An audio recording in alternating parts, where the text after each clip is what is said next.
ILT টি-20 লিগের 27 নম্বর ম্যাচে মাঠে নামতে যাচ্ছে Dubai Capitals versus Sharjah Warriors. এই ম্যাচটা বাংলাদেশ সময় কয়টা বাজে অনুষ্ঠিত, ম্যাচটা কারা জয়লাভ করতে পারে জানতে চাইলে সম্পূর্ণ ভিডিওটা নাটন দেখার অনুরোধ রইল। সো ভিডিওটা শুরু করা যাক।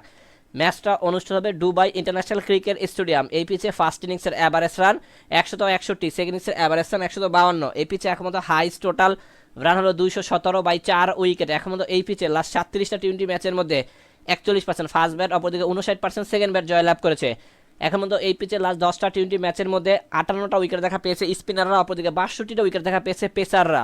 ওয়েদার আপডেট, ম্যাচ চলাকালীন সময় তাপমাত্রা থাকবে 26.1 ডিগ্রি সেলসিয়াস, বৃষ্টি হওয়ার চান্স 0%। এখন মতো এই দলের লাস্ট 5 ম্যাচের হেড টু হেড পরিসংখ্যান, যেখানে লাস্ট 5 ম্যাচের মধ্যে দুবাই 3টিতে জয়লাভ করেছে, অপরদিকে শারজা ওয়ারিয়র্স 2টিতে জয়লাভ করেছে। সবকিছু বিবেচনা করে এই ম্যাচে আমরা শারজাকে উইনিং টিম হিসেবে ঘোষণা করছি। ম্যাচটা অনুষ্ঠিত হবে ডিসেম্বরের 24 তারিখ রাত 8টা 30 মিনিটে।